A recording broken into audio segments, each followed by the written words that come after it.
Hey, welcome back to the Disney Plus Everyday Challenge, and today we have Pirates Behind the Legends. This is the National Geographic docu-series that basically puts the focus on each 44-minute episode.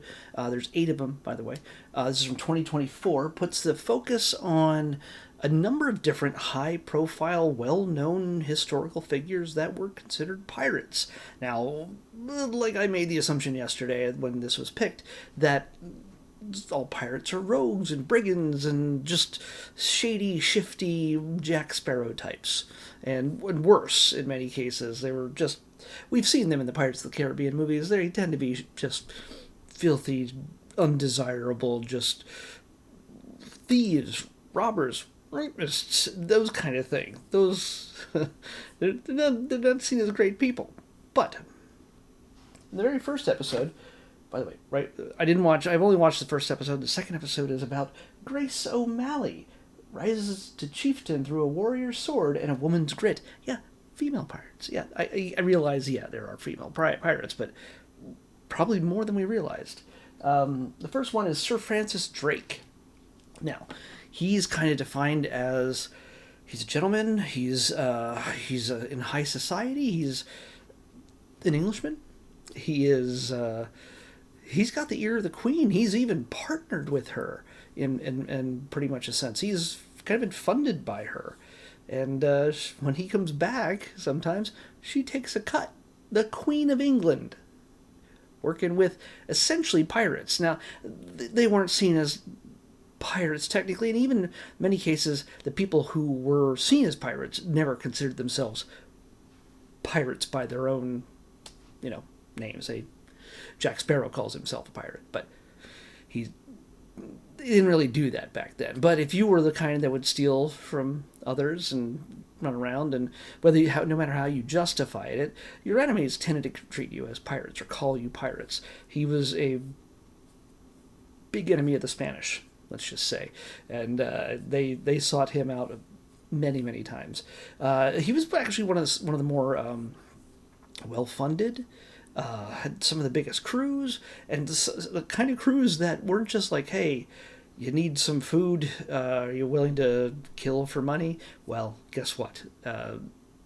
You're welcome. But he also brought on like a minister, like a priest. He's Protestant, by the way. I'll get to that in a second. He also brought in musicians, so it was kind of not a party boat, but it was definitely one that was not your usual type of vessel and crew. And they did some pretty bad things, but he was also seen kind of as a hero and an anti-hero, especially a villain to the Catholics, which he and his crew would lay waste to a number of different churches and take priests hostage. And maybe I misheard some things, but yeah, he's got a very checkered past. But he was known as probably one of the most famous and kind of earliest just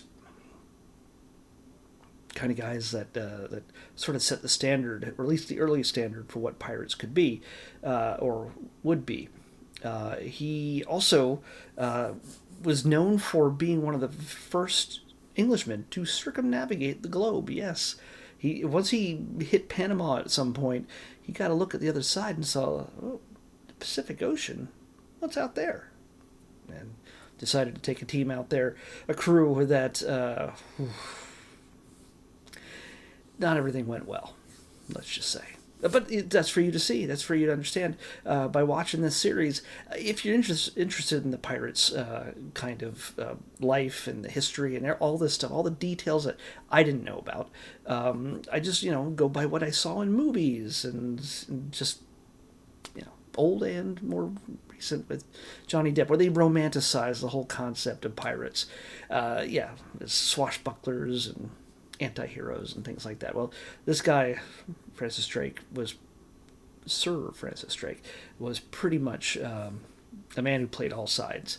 And you could see elements that they incorporated from this guy into the Pirates of the Caribbean films. So it's Yeah, it's interesting when you see the history of things, not just the fantasy.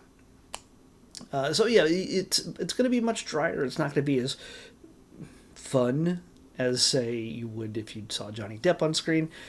But it's still I think it tells a lot of interesting facts and some stuff that you might not expect to be told about a pirate or a crew of pirates. In this, again, like I said, there's a number of different familiar and unfamiliar names, and women, including this. Grace O'Malley. We have John Ward, also an Englishman. Henry Morgan.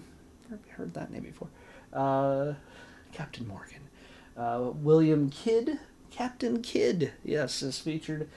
Blackbeard, I should have watched that one. He is a real person, not just a character. There's Anne Bonny and Mary Read. Whew, there you go. Famous, braver than the men, Bonny and Read were ferocious female pirates. She looks like a wee little thing, but scary. And Bartholomew Roberts. So yeah, he is the most successful pirate of the Golden Age. Yeah. Okay. There's a lot to learn there. And by the way, this is narrated. While there's different interviews, there's reenactments of different people. As you see here, these are not real. There's no real footage of pirates. There was no such thing really at the time. This takes place in the 1500s, so the 16th century. There weren't any cameras, so no video footage. So there's reenactments. There's interviews with historians and scholars throughout, but it's narrated by Billy Boyd. Yes, one of our favorite hobbits. Pippin puts his voice to the series. So, Lord of the Rings fans, want to hear some more Billy Boyd? Well, here's your chance. It's not Hobbit related. It's not, Mordor or Gollum or, Gandalf related, but you can have second breakfast and watch a whole episode of this 7 days in a row and knock out almost the entire series in a week. So yeah, that makes it fun. Oh, I don't have to pick a number. I stopped myself in time this time. Good grief. Okay, so yeah, you got all the information I can tell you about that. Tomorrow, we move outside. We move outside of this little space. We go adventuring. I'm going to another galaxy far, far away. Yes, tomorrow is May 25th. The anniversary. It's the 28th anniversary. 48th anniversary. Gosh.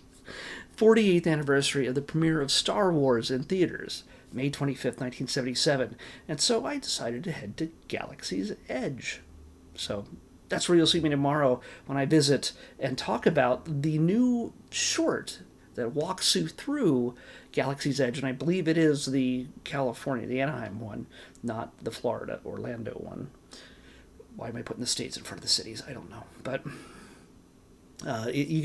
there's such a thing on here on Disney Plus, exclusive to Disney Plus. There's actually 2 of them, and we're going to be doing those 2 days in a row. So tomorrow, May 25th, we're going to be doing Star Wars Galaxy's Edge, the walkthrough of the entire world that you can see in Anaheim and Orlando.